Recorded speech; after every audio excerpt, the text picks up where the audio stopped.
קרם בגלה מלוח של חברת סוויטרט.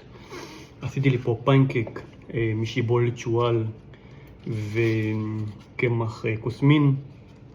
זה ספגטי פיינקק, נראה קצת כמו אוכל של כלבים, אבא בניתם.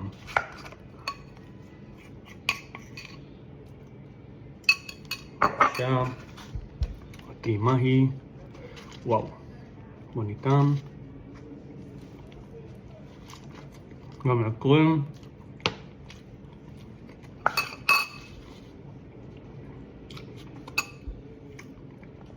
טוב, טעים. גם מתוק, גם מלוח. התפוצצות של טעמים. הפנקק קצת אני מרגיש כמו פיטבול או פיקנז, תלוי בגדלים. ציון 8.9. טעים, מקפיץ את הסוכר. לא מומלץ לטעום סוכרתיים.